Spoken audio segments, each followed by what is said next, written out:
Salaam.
Please silence all the devices, switch those off, and be mindful that there are two cameras back there in our live.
Salaam.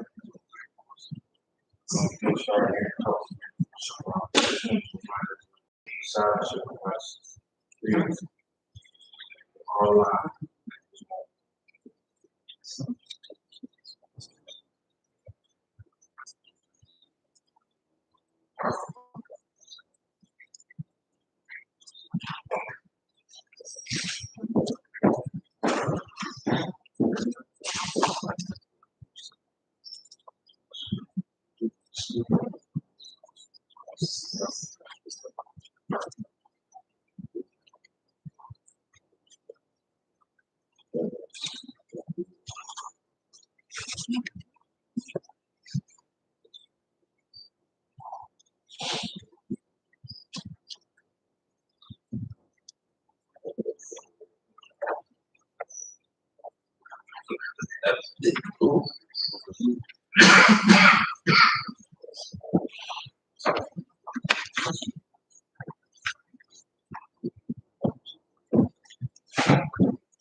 Assalamualaikum warahmatullahi wabarakatuh. Walaikum salam.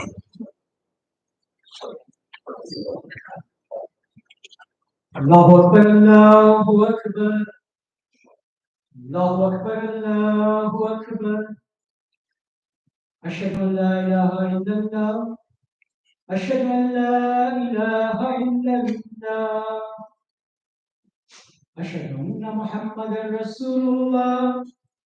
Ashhadu anna Muhammadan Rasulullah. Hayya ala salam. حي على السلام حي على الفلاح حي على الفلاح الله أكبر الله أكبر لا إله إلا الله.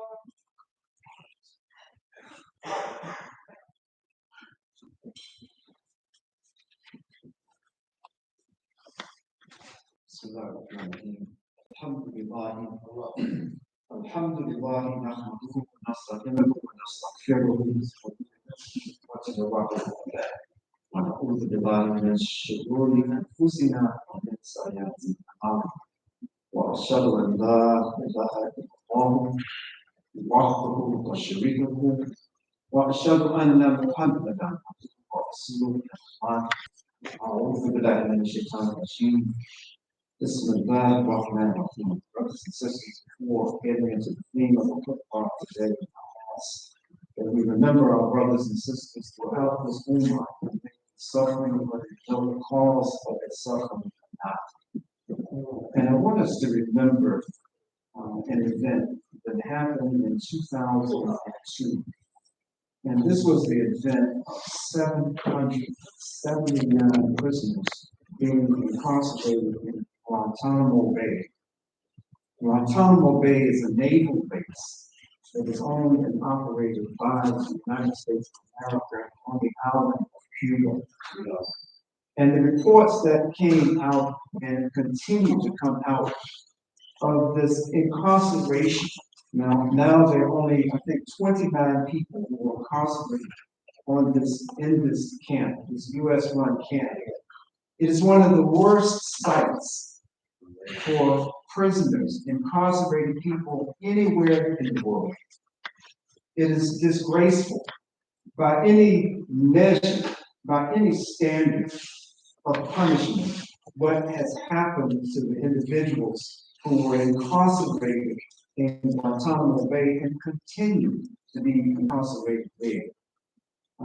Just give just a couple of quick examples. The overwhelming majority of those persons who were incarcerated there, all of them were Muslim. The overwhelming majority had nothing to do with the attack on 9/11. As a matter of fact, just recently, in maybe the last year, two brothers who were cab drivers in Pakistan, Rabbani brothers were snatched up and put in Guantanamo Bay and tortured for a very extended period, an extended number of years. This is the story, unthinkable kinds of torture. But this base still open. And there have been movements across this country and around the world that the United States should close this base. And I ask that we remember those who have had the misfortune, but Allah subhanahu wa ta'ala has called them to be incarcerated there in the past and those who are still there. Let us remember in our Qurans today the Muslims on the subcontinent of India who continue to suffer a slow unfolding genocide, while the Prime Minister of India, Modi, travels into the United States and around the world and gets such a warm greeting while he is the master, he is the general who's overseeing a genocide in India today. Brothers and sisters, let us remember our brothers and sisters on the island of Cuba, who have embraced Islam. They are a minority population there. And in spite of the ideological bent of the government there, a growing Muslim population is coming about, even as we see this in small areas like the country of Haiti. Let us remember our brothers and sisters who are, in spite of all opposition, becoming Muslim today. Let us remember our brothers and sisters who are suffering any kind of discomfort and ask that Allah subhanahu wa ta'ala relieve that suffering. Brothers and sisters, I won't take much of your time today, but I want to just take a little bit of time to discuss something that is very critical for us to understand, to know whether or not we have a perspective on this deen, on this deenul haq, the one that Allah subhanahu wa ta'ala has chosen for all mankind. Whether or not our perspective as we go through our day-to-day lives, whether we are looking at what we're going through and experiencing as an opportunity to get closer to Allah subhanahu wa ta'ala, to remind ourselves no matter what the struggle may be, no matter what the hardship may be, that is from Allah subhanahu wa ta'ala. And Allah subhanahu wa ta'ala challenges us on a day-to-day basis, sometimes with extreme kinds of hardships, that we have to just reflect and ask, even as the Sahaba of the Prophet Muhammad would ask themselves when they were on the battlefield and they find themselves in situations that seem to be not able to overcome. And they're asking, when will come the help of Allah subhanahu wa ta'ala in every circumstance when you and I individually or collectively are going through hardships? This response from Allah subhanahu wa ta'ala to those Sahaba and anyone who calls out to him that his help is always near. That you're not alone, you're not being unseen by Allah subhanahu wa ta'ala. When you're going through difficulties, when you're going through hardships. Brothers and sisters, Allah subhanahu wa ta'ala in the Quran, and you're more familiar with this idea, with this ayat than I am. But Allah subhanahu wa ta'ala revealed to the Prophet Muhammad what is contained in the Quran. Bismillahir-Rahmanir-Rahim. That verily we have created man in toil and struggle. That the creator of all of us is declaring in this Quran that yes, we are here to struggle. This is not some kind of vacation in Disneyland or Disney World somewhere where this life that we're living, Allah subhanahu wa ta'ala has created us for a struggle in this world. It's not about just getting everything that our hearts desire. It's not going to be about getting things so easily that from the time that we are conceived, there's a struggle that's going on that's unseen. From the time that we come and birth into this world, there's a struggle. That there's a very thin line between whether that baby, that newborn is going to die or whether that baby is going to live. It's in the hands of Allah subhanahu wa ta'ala. There's never a time when we're on this earth. And as I said, even at birth, there's never a time that we are not required to struggle feasibility. There's never a moment in our lives when we're not tested by something. And if, in fact, you and I are to get the benefit of these tests, of these struggles, we have to remember that what we are struggling for is that meeting that we have with Allah subhanahu wa ta'ala. That what we want to struggle for has to be kept in the context of understanding that I can fail my tests in this world. I can be unsuccessful at any given time. But I know that how I deal with the struggles of this world are going to determine what Allah subhanahu wa ta'ala does with us as individuals in this world and in the next. Brothers and sisters, the Prophet Muhammad was reported to have said that the example of the believer is like a fresh, tender plant. From whichever way the wind blows, it bends in that direction. But when the wind becomes quiet, it comes back straight up again. The same is with the believers, with calamities, with struggles, until Allah subhanahu wa ta'ala removes its difficulties. Brothers and sisters, this is such a beautiful comparison, a beautiful analogy of a plant that when the strong wind comes, it bends, it may touch the ground, bending so much. But when Allah subhanahu wa ta'ala wills, that wind calms down, the plant comes back. And so Allah subhanahu wa ta'ala is giving us this example to understand that we as believers, we are like that plant if we understand our being. That calamities are going to come, it's going to make us feel like we're burdened so much that we're going to break. But it's Allah subhanahu wa ta'ala who decides when that relief comes, and then we should come right back to the period, to the point that we were before the hardship. Brothers and sisters, when we look in the history of Islam through the lens that Allah subhanahu wa ta'ala would have us look, not as Orientalists, not as Islamophobes, but look at it through the lens of those that Allah subhanahu wa ta'ala has gifted with this beautiful religion of Islam. And when we look at first at this seerah, look at the life of the Prophet Muhammad sallallahu. Look at the lives of those who surrounded the Prophet Muhammad sallallahu, that the Prophet Muhammad sallallahu said will be the best generation of Muslims that will ever come. There'll never be a generation.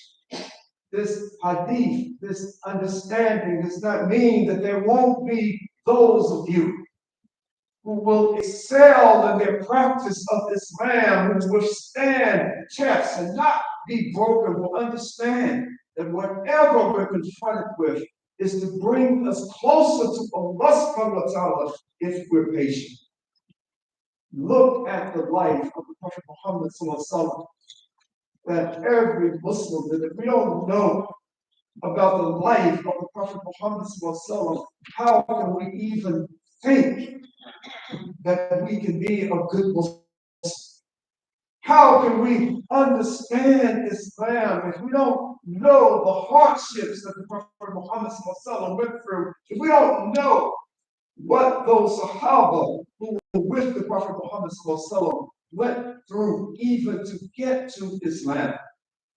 Brothers and sisters, we talk often in discussions when we're talking about the diversity of the Ummah of the Prophet Muhammad. We talk about there was this brother, there was this sister who were not from the Quraysh, they were not originally from the Arabian Peninsula, but they all came together to develop this strong movement for the worship of Allah subhanahu wa ta'ala.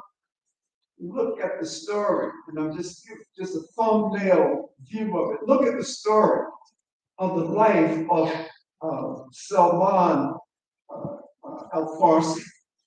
Salman the Persian, whose father was a Zoroastrian, a fire worshiper priest. That Salman knew that in his heart, that Allah subhanahu wa ta'ala put it in his heart that this can't be what faith and belief is all about.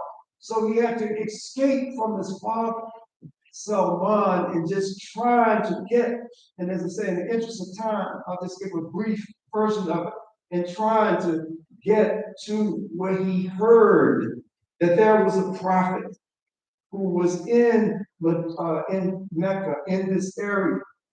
And so in Medina, I'm sorry, he was in Medina. There was a prophet in Medina. And so Salman started this journey, and he ended up getting captured and caught and put into slavery.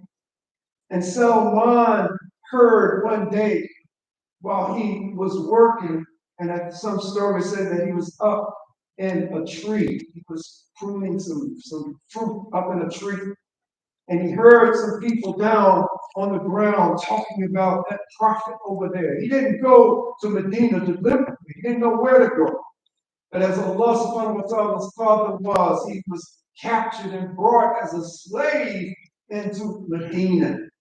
And so he heard the people on the ground talking about this man, Muhammad, and how people were being divided up and everything. So he said, yeah, that's where I want to be.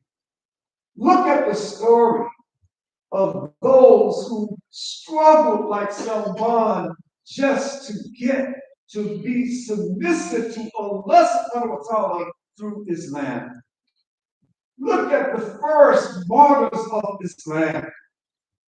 A married couple, an elderly man and his wife, the first martyr of Islam willing to sacrifice her life, and all she had to do was say, no, I'm not following Muhammad. No, I'm not walking away from all of the gods that you worship. All she had to do was just renounce her faith. But what did Sumaya do? Sumaya said that it didn't matter what you do to me. It doesn't matter that I have a husband, I have children. It doesn't matter. I'm worshiping Allah subhanahu wa ta'ala. And she became the first martyr for Islam. Her husband Yasir followed right behind her in martyrdom. This was a degree, a level of sacrifice that first generation of Muslims, and so many after that, have been willing to endure, knowing that this is just a test from Allah subhanahu wa ta'ala. It's just like in a classroom. No matter how hard the test may be, pass the test and go to the next level. This is the standard that Allah subhanahu wa ta'ala has given us to look at our own practice of Islam. I want to just share one other from the time of the Prophet Muhammad, but from the time of just a couple of decades after the time of the Prophet Muhammad, during the Caliphate of the Abbasids. This was the Caliphate after the Umayyads, and then came the Abbasids. And during this particular time, there was an Islamic scholar by the name of Ahmed ibn Hanbal. That everybody around Imam Ahmed recognize his level of scholarship and recognize his commitment to this deen of haq.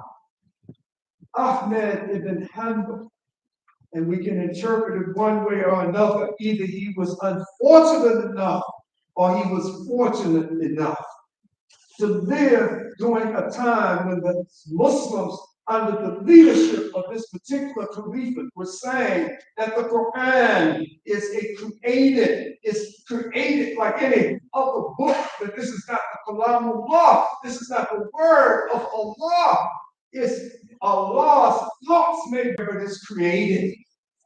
This is not an eternal book, it's a book that was created. And so the Caliph at the time started lining up the scholars, the recognized scholars, and bringing them in and asking them, what do you think, whether the Quran was created or not? And the overwhelming majority of these scholars, and they were kind of waiting. Let's get these people who don't have the level of recognition because of their scholarship of Imam Ahmed. Let's bring them in first. And then they brought Imam Ahmed in and say, check this person and check that person, and went down the line declaring those who would endorse this heretical idea. And Imam Ahmed made it very clear that, I'm sorry, they are in error. He didn't talk bad about them. He just said, no, they are in error. He gave his dalil. He said that quoting so many ayahs, that this is the words of Allah. It's not a created thing like some book that you can pull off of a shelf. What happened to Imam Ahmed, who in the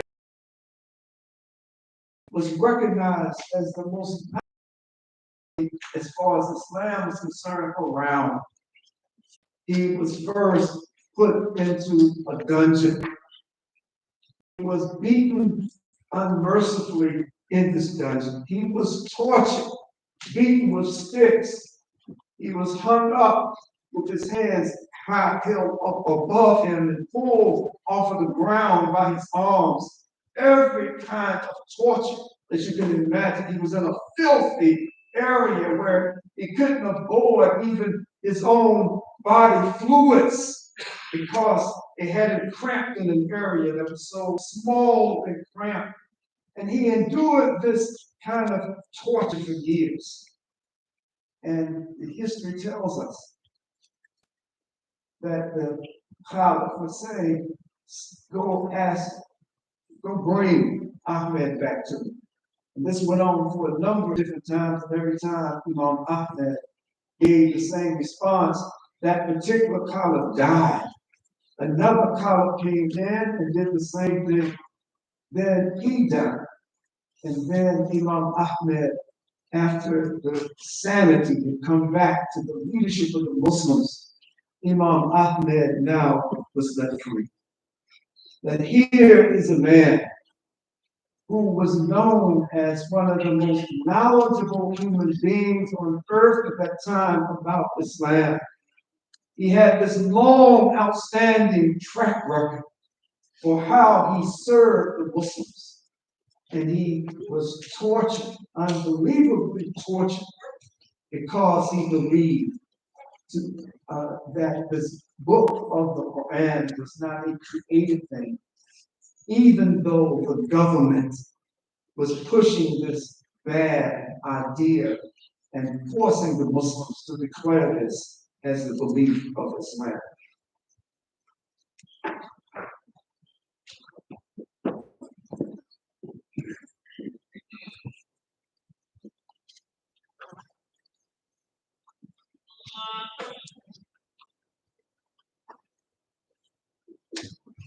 ربنا اتنا في الدنيا حسنات وفي الاخره حسنات وقنا عذاب النار.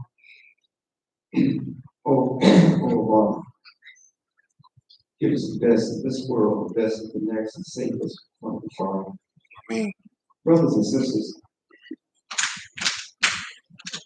when we study the Quran, when we study the seerah, the life of the Prophet Muhammad, it becomes very, very clear that Allah subhanahu wa ta'ala has preserved a roadmap for all of us, even those of us living in the United States over 1400 years after the life of the Prophet Muhammad sallallahu, that Allah subhanahu wa ta'ala has preserved this Quran and preserved the prophetic example of the Prophet Muhammad sallallahu, so that you and I have no excuse to put it in our head that I'm going through a difficult period, that I'm going through a time where I don't have enough money to pay my bills. Yes, it's rough, it's a hardship. This is a difficult time that I'm going through. But when you ask, I ask myself, the struggles that I'm going through, how many have an origin in trying to make supreme the words of Allah subhanahu wa ta'ala? Am I struggling feasibility law? Is my struggle on a day-to-day basis? Is it of Islam?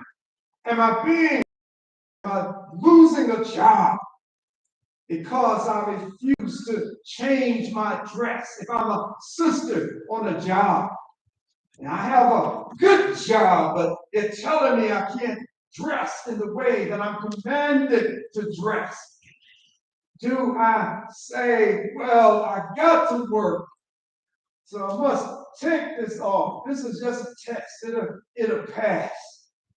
Our brothers, knowing that out of all of the salat that we are commanded by Allah subhanahu wa ta'ala and shown and given guidance by the Prophet Muhammad sallallahu, that we are commanded to make 5 a day, every day, but there's only one. Out of all of these prayers that we are commanded to stop what we're doing on the day of Jumah and go to the mosque. Allah is so merciful, is even a shortened prayer. It's not like Salat-Al-Jumah. It's only 2 rakats. It gives us the opportunity to see one another, that we may not see one another during the week. But more importantly, it's following a command of Allah subhanahu wa ta'ala that's in the Quran. It's telling us that when that prayer is made for Salat-Al-Jumah, stop what you're doing and go to the mosque. And so am I challenged in such a way that my job says, no, you can't do it. You know, I'll share this, and I'm not using myself as an example, because a lot of folks have told me that a lot of things I've done are really crazy, and I believe in with them. But I've been blessed by Allah subhanahu wa ta'ala to understand the importance of Salat-Al-Jumah. That may be the only thing I understand. And from the time that I took Shahada up until this day, no job, no preoccupation has stopped me from wherever I am making Salat-Al-Jumah. So that's one thing, you know, out of so many things I get wrong. But at least I understand, and I'm only saying this to encourage you for your brothers in particular who are not coming to Salat-Al-Jumah, who are not even asking to get off work. Talk to them. Our struggles, the greater that they come from Allah subhanahu wa ta'ala. This is an easy hurdle to overcome of coming to Jumah. It's an easy hurdle to bring your children who are in the public schools in this county. It's an easy hurdle to overcome this. We fought this battle with the school system years ago. All you have to do, if you want your, especially male children, but your girls as well, to follow this particular mandate from Allah. All you have to do is just give a letter or talk to the principal. All I'm saying, the point that I'm trying to make, that the struggles that you and I sometimes look at as, wow, this is heavy, this is deep. On the scale of things, they are very minor. They're so easy to overcome. And the Prophet Muhammad has made it clear that if Allah, when Allah wants to reward his servants, he gives he or she difficult tasks to do. He gives us difficult tests. If paradise, if Jannah, was not the best reward that a human being can even imagine, we can't even imagine the rewards that are waiting for us if we take this deen seriously and don't make excuses for why we are not doing the things that we know we should be doing. And then when we're tested, we think it's the worst possible thing that has ever happened to us. Oh Lord, why are you testing me like this? Maybe it's because Allah, the Prophet Muhammad says that when Allah will show favor to any of his servants, he'll give that servant a difficult test. If we only knew, and I'm not claiming I know anything, I'm just saying all of us, if we only knew and valued what's waiting for us in the afterworld, what's waiting for us on that day when we return to Allah subhanahu wa ta'ala and we're standing there before Allah. And we're so scared. Now it's become real, but it's too late now. It's too late. It's become so real that the Prophet has made it clear that some folks will be standing with their own perspiration up to their ears, their earlobes, because of the fear at that moment that everything that I was told, everything I read in the Quran, now has become true. It's real. So let us not wait until this moment when there's nothing else we can do. We can't say, oh Allah, send me back for just one more day. I'll promise I'll do everything I'm supposed to do. We can't wait. So take advantage. As I say this, I'm reminding myself and reminding you, take advantage of every moment that Allah subhanahu wa ta'ala gives us to recognize that we're being tested, to use Islamic solutions for these tests, and beg Allah subhanahu wa ta'ala for his mercy. Oh Allah, give us an understanding of this deen that is useful for us in this world and in the next. Oh Allah, strengthen our determination to do that which is pleasing to you and that only. And oh Allah, make not this ummah of the Prophet Muhammad an object of test of the disbelieving people.